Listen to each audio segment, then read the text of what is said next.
माझ्या बायकोचे शिक्षण फक्त 10वीच झाले होते, तरी देखील ती वांज महिलांवर उपचार करायची.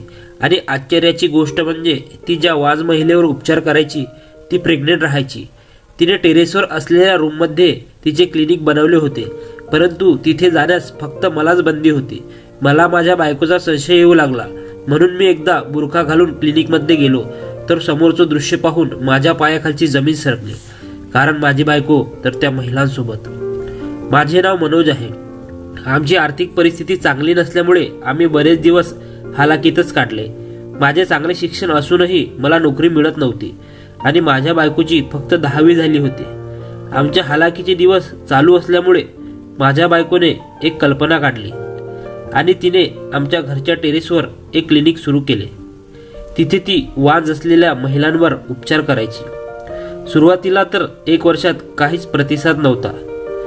त्या 1 वर्षात तिच्याकडे फक्त 2च महिला आल्या आणि आश्चर्याची गोष्ट म्हणजे त्या दोन्ही महिला प्रेग्नेंट राहिल्या. त्यानंतर हळूहळू तिच्या क्लिनिकची ख्याती दूरवर पसरली आणि आता तिच्याकडे गर्दी होऊ लागली.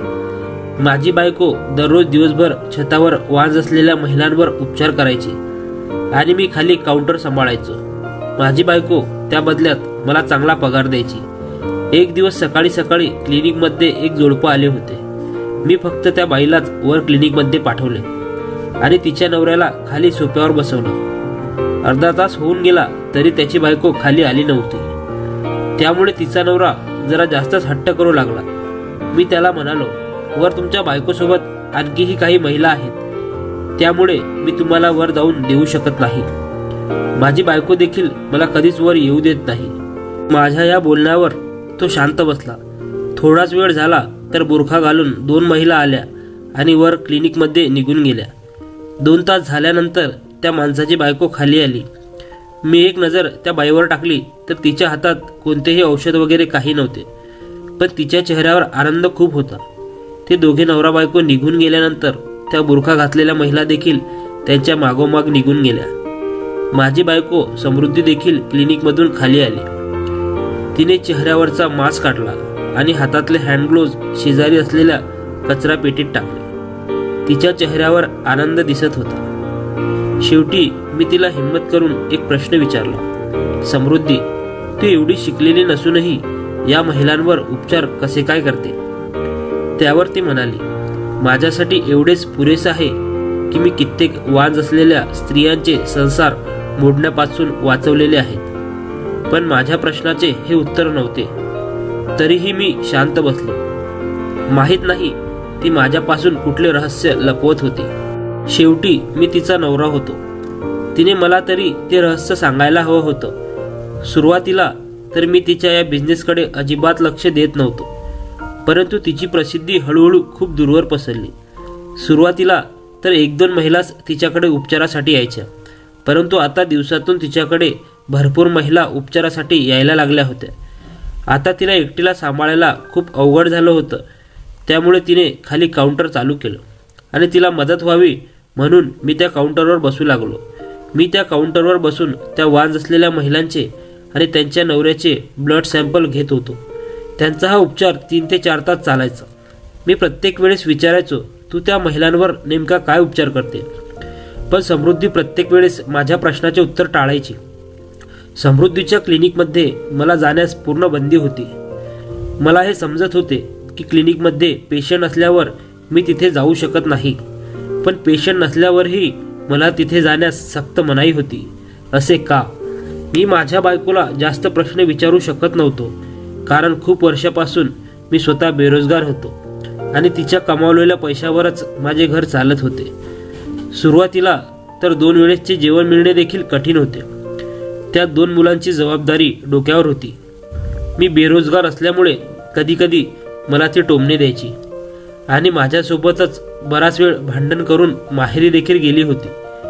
शेवटी तिने स्वतः काहीतरी करण्याचा निर्णय घेतला आणि ती मला म्हणाली की मनोज, मला टेरेसवर असलेल्या रूममध्ये एक क्लिनिक बनवायचे आहे. हे ऐकून मला हसूच आले. मी तिला म्हणालो, तू डॉक्टर आहेस का? तुझी फक्त 10वी झाली आहे, मग तू क्लिनिक कसं काय काढू शकतेस? त्यावर ती मला म्हणाली, तू काळजी करू नकोस. बेरोजगार असलेल्या नवऱ्याच्या बायकांना पैसे कमवण्यासाठी काही ना काही खटपट करावीच लागते, त्याशिवाय घर कसं चालणार? मला हा टोमणा ऐकून खूप राग आला. मी तोंड वाकटं करूनच तिथून निघून गेलो. शेवटी तिने कोणाचीही मदत न घेता टेरेसवर असलेल्या रूमचे रूपांतर क्लिनिकमध्ये केले. ती मला म्हणाली होती की मी वांज असलेल्या महिलांवर उपचार करणार आहे. सुरुवातीला तर मी तिची खूप खिल्ली उडवली, पण ती तिच्या शब्दाची पक्की निघाली. तिने आपल्या मेहनतीच्या बळावर एवढा मोठं साम्राज्य उभं केलं होतं. मी मात्र ती काय उपचार करते हे शोधण्याच्या प्रयत्नात असायचो. परंतु परत माझ्या मनात विचारायचा की शेवटी ती जे काही करते ते आपल्या घरासाठी आणि मुलांसाठीच करते. माझ्या आईवडिलांना जाऊन बरेच वर्ष झाली होती. माझ्या छोट्या बहिणीचे नाव मंदा होते, परंतु तिच्या लग्नाला 10 वर्षे होऊन सुद्धा तिला मूळबाळ नव्हते. त्यामुळे तिचा नवरा तिला नेहमी सासरवास करायचा आणि तिला दुसरे लग्न करणार आहे अशी सारखी धमकी द्यायचा. एवढ्या 10 वर्षात तिला मूळबाळ न झाल्यामुळे वांजपणाचा कलंक तिच्यावर लागला होता. मी माझ्या बहिणीबद्दल समृद्धीजवळ बोललो, पण तिने या गोष्टीत काही रुची दाखवली नाही. त्याला कारण देखील तसंच होतं. बहिणीच्या लग्ना अगोदर तिला तिच्या वहिनीचा खूप तिटकारा होता. नणद या नात्याने तिने समृद्धीवर खूप अत्याचार केले होते. मी देखील मंदाच्या बोलण्यात येऊन समृद्धीवर हात उचलला होता. या सर्व गोष्टी समृद्धीने चांगल्याच लक्षात ठेवल्या होत्या आणि त्यामुळेच ती माझ्या बहिणीवर अजिबात उपचार करायला तयार नव्हती. समृद्धीचे क्लिनिक खूप चांगलं चालू होतं. आमच्याकडे भरपूर पैसा येऊ लागला होता.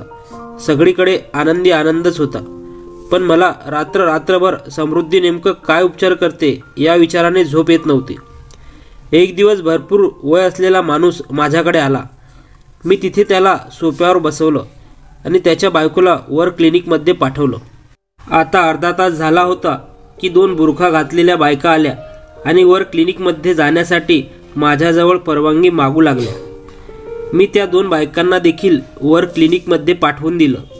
माहीत नाही का या 2 बायकांचा प्रॉब्लेम अजून समृद्धीने का सोडवला नव्हता. कारण त्या 2 बुरखा घातलेल्या बायका रोजच क्लिनिकमध्ये यायच्या. 3-4 तासानंतर ती पेशंट असलेली बाई खाली आली आणि तिच्या मागोमाग या बुरखा घातलेल्या बायका देखील खाली आल्या. त्या बुरखा घातलेल्या महिला घाईघाईतच निघण्याच्या तयारीत होत्या. अचानक माझी नजर एका बुरखा घातलेल्या बाईच्या चप्पलकडे गेली. तिने माणसाची चप्पल घातली होती. मला तिच्यावर संशय येऊ लागला, म्हणून मी तिला थांबवत म्हणालो, तुम्ही खूप दिवसापासून इथे येत आहात, तुमचा प्रॉब्लेम अजून सोडवला गेला नाही का? त्यातली एक बाई म्हणाली, आम्ही इथल्या महिलांवर उपचार करण्यासाठी येतो. आता माझ्या लक्षात आले की वांज महिलांवर या 2 बायका उपचार करत होत्या आणि माझी बायको समृद्धी स्वतः त्याचं श्रेय घेत होती. परंतु मला या गोष्टीचं काहीच घेणं देणं नव्हतं. मी तर काउंटरवर माझे काम करत होतो. तेवढ्यात माझी बहीण मंदाचा फोन आला आणि ती रडतच म्हणू लागली की दादा, वहिनीला माझ्यावर उपचार करण्यासाठी तयार कर, कारण माझा नवरा आता मला घटस्फोट देणार आहे. मी तिला खूप समजवले आणि फोन बंद केला आणि याच गोष्टी संदर्भात बोलण्यासाठी सर्व महिला गेल्यावर मी वर क्लिनिकमध्ये गेलो. मी दरवाजा उघडून आत जाणार तो समृद्धी माझ्यावर खूप जोरात ओरडली आणि मला दरवाजाच्या बाहेर ढकलून दिले. मला माझ्या बायकोचं ते वागणं जरा विचित्र वाटलं, पण मला तिच्या जवळच काम होतं ना. मी तिला माझ्या बहिणीच्या उपचाराबद्दल बोललो तर ती म्हणाली, तुमच्या बहिणीवर मी उपचार करू शकत नाही. तिला तुम्ही सांगा की एखादं चांगलं हॉस्पिटल पाहून तिने तिथे उपचार करून घ्यावेत. त्यावर मी तिला लगेच म्हणालो, हे तू बाकीच्या महिलांना पण सांगू शकतेस की त्यांनी बाहेरच्या हॉस्पिटलमध्ये जाऊन उपचार घ्यावेत. माझ्या बहिणीलाच का तू बाहेरच्या हॉस्पिटलमध्ये उपचार घेण्यासाठी सांगत आहे? त्यावर माझी बायको म्हणाली, तुम्ही काहीही बोलू नका, पण मी तुमच्या बहिणीवर उपचार करू शकत नाही. मी याच गोष्टीमुळे समृद्धीबरोबर बोलायचे सोडून दिले होते, परंतु तिला या गोष्टीचा काहीच फरक पडत नव्हता. शेवटी ती आता पैसे कमवायला लागली होती. बहुतेक त्यामुळेच तिच्या मनात माझ्याबद्दल काहीच किंमत नव्हती. काही दिवस गेले आणि मंदा आमच्या घरी येऊन रडत रडत आली आणि म्हणाली की दादा, काही पण कर, पण वहिनीला माझ्यावर उपचार करायला सांग. आज माझ्या नवऱ्याने माझ्यावर वांजपणाचा कलंक लावून घरातून हाकलून दिले आहे आणि लवकरच तो मला घटस्फोट सुद्धा देणार आहे. मंदाचे हे सर्व बोलणं माझी बायको समृद्धी सुद्धा ऐकत होती, परंतु तिचं मन हे दगडाचे झाले होते. मी समृद्धीला म्हणालो, ही लग्न अगोदर तुझ्यासोबत जे काही वागली आहे त्याची मी माफी मागतो, परंतु तिचा संसार मोडण्यापासून तूच वाचू शकतेस. त्यावर समृद्धी म्हणाली, तिचा नवरा तिला घटस्फोट देत असेल तर देऊ द्या, आपण मंदाचे दुसरे लग्न लावून देऊ, परंतु मी त्यांच्यावर उपचार करू शकत नाही. मी आश्चर्याने समृद्धीकडे पाहत म्हणालो, तुला तिच्या उपचारापेक्षा तिने घटस्फोट द्यावा असं वाटतं का? त्यावर समृद्धी म्हणाली, हो, माझा नाईलाज आहे. मी आपल्या घरातील कोणत्याही स्त्रीवर हा उपचार करू शकत नाही. मला समृद्धीच्या या बोलण्याचं आश्चर्य वाटले होते आणि राग सुद्धा आला होता, परंतु मी शांत बसलो होतो. काही दिवसानंतर मंदा आमच्या घरी घटस्फोट घेऊन आली होती. मला समृद्धीचा खूप राग येत होता. मला ही गोष्ट जाणून घ्यायची होती की शेवटी समृद्धीने मंदावर उपचार का केले नव्हते. असा कोणता तिचा नाईलाज होता. मंदा आता तिच्या वहिनीचा आणखीनच तिरस्कार करू लागली होती. ती प्रत्येक वेळेस समृद्धीवर लक्ष ठेवत असे. एक दिवस मंदा मला म्हणाली, वहिनीने माझ्यावर उपचार का नाही केले? त्यावर मी म्हणालो, ही गोष्ट मला देखील जाणून घ्यायची आहे, पण मला काहीच मार्ग सापडत नाहीये. मंदा मला म्हणाली, दादा, वर नक्कीच काहीतरी शिजत आहे, त्यामुळेच तिने माझ्यावर उपचार केला नाही. वहिनीच्या मनात काहीतरी काळं आहे. खरं तर ती उपचारच करत नसेल, ती तुला धोका देत आहे. तुझ्या डोळ्यांवर तिने पैशाची पट्टी बांधली आहे. मी इथे आल्यापासून पाहते, त्या 2 बुरखा घातलेल्या बायका रोज येतात. मला तर त्यातली एक बाई पुरुष वाटते, पण तुझे काहीच लक्ष नसते, कारण तू नवरा बायकोचे ब्लड घेण्यात व्यस्त असतो. तेव्हा त्या 2 बायका बुरखा घालून येतात आणि वर निघून जातात. त्यांनी तुला कधी त्यांचे ब्लड सॅम्पल दिले आहे का? याचा अर्थ तुझी बायको खूप मोठा खेळ खेळत आहे. मंदाने मला त्याच गोष्टी सांगितल्या होत्या, ज्या गोष्टीवर माझा पहिल्यापासून संशय होता. खूप विचार करून मी मंदाला म्हणालो, उद्या जर कोणती महिला उपचार घेण्यासाठी वर क्लिनिकमध्ये गेली तर आपण दोघे लगेच बुरखा घालून वर क्लिनिकमध्ये जाऊ आणि नक्की तिथे काय चालू आहे हे पाहू. दुसऱ्या दिवशी सकाळी जेव्हा एक महिला तिच्या नवऱ्यासोबत उपचार घेण्यासाठी आली, तेव्हा मी त्या महिलेला वर क्लिनिकमध्ये पाठवले आणि तिच्या नवऱ्याला सोफ्यावर बसवले. मी पटकन घरात गेलो आणि मंदाला इशारा केला आणि आम्ही दोघे बुरखा घालून वर क्लिनिकमध्ये गेलो. उपचारासाठी आलेली महिला शांत बसलेली होती. आम्ही दोघे आत जाताच समृद्धीला वाटले की आम्ही त्याच 2 बुरखा घातलेल्या बायका आहोत. ती आम्हाला म्हणाली की बरं झालं तुम्ही लवकर आलात. या महिलेचे नाव घ्या. या महिलेचा ब्लड ग्रुप ए पॉझिटिव्ह आहे आणि तिच्या ताब्यात देखील ब्लड ग्रुप ए पॉझिटिव्ह असणारा बाळ द्या. हे ऐकून मी आणि माझ्या बहिणीने आमच्या चेहऱ्यावरचा बुरखा बाजूला केला. आम्हाला पाहून समृद्धी मात्र दचकली. मी तिला रागात म्हणलो, आता तर तुला सांगावंच लागेल, तू महिलांवर नेमका काय उपचार करते. समृद्धी थोडा वेळ शांत बसली आणि नंतर बोलू लागली की तू तर बेरोजगार होतास. गरिबीने आपले खूप हाल केले होते. मला माझ्या मैत्रिणीने वांज असलेल्या महिलांवर उपचार करण्याचा सल्ला दिला. माझी मैत्रीण एक NGO चालवते. ती ज्यात अशा अनाथ बालकांना ठेवत होती ज्यांच्या आईवडिलांनी त्यांना लहानपणीच कचऱ्याच्या ढिगाऱ्यात टाकून दिले होते, किंवा ज्या कुमारिका चुकून प्रेग्नेंट झाल्या त्या देखील आपलं बाळ माझ्या मैत्रिणीच्या ऑफिसमध्ये ठेवून जातात. अशा अनेक निराधार बालकांना ती आपल्या ऑफिसमध्ये ठेवून घेते. माझी मैत्रीण मला म्हणाली की आपल्या समाजात एखाद्या स्त्रीला मूल होत नसेल तर एखादं मूल दत्तक घेण्याऐवजी घरचे दुसऱ्या लग्नावर भर देतात. अशामुळे बायकांचे संसार उद्ध्वस्त होतात. माझ्या मैत्रिणीने तिचे 2 सेवकरी मला दिले होते. ज्या महिला माझ्याकडे उपचार करण्यासाठी येतात त्या महिलांना मी स्पष्टपणे सांगत असते की मला कुठल्याही प्रकारचा उपचार करता येत नाही, परंतु तुम्हाला बाळ मिळेल. मी त्या महिलेचा आणि तिच्या नवऱ्याचा ब्लड ग्रुप घेत असे आणि दोघांपैकी एक ब्लड ग्रुपचे बाळ मी 9 महिन्यानंतर त्या महिलेच्या हातात देत असे. जर त्या महिलेला तिच्या नवऱ्याची साथ असेल, तीच या गोष्टीला तयार होत होती, कारण तिला 9 महिने प्रेग्नेंट असल्याचे नाटक करावा लागतेच. प्रेग्नेंट आहे की नाही हे बाहेरच्या माणसांना नाही कळले तरी नवऱ्याला कळतेच. त्यामुळे ज्या महिलांना घरच्यांचा सासरवास आहे आणि तिला नवऱ्याची साथ आहे अशाच महिला इथे येतात, किंवा ज्यांना नवऱ्याची साथ नाही आणि त्या महिलांना माझ्याकडून असे दत्तक मूल घ्यायचे असेल तर त्या 9 महिने बेडरेस्टचे नाटक करतात किंवा 9 महिने माहेरी राहतात. डिलिव्हरीची तारीख आल्यानंतर आम्ही त्यांना त्याच दवाखान्यात पाठवतो ज्या दवाखान्याचे डॉक्टर माझ्या मैत्रिणीच्या ओळखीचे आहेत. हे ऐकायला जरी सोपं असले तरी करायला खूप अवघड आहे. आमच्या या कामामुळे महिलेचा जीव, तिचा संसार उद्ध्वस्त होण्यापासून वाचत आहे. म्हणूनच मी या चांगल्या कामासाठी तयार झाले. एखादी जर चांगली गोष्ट खोट्यातून घडत असेल तर ती खोटी गोष्ट करायला काहीच हरकत नाही.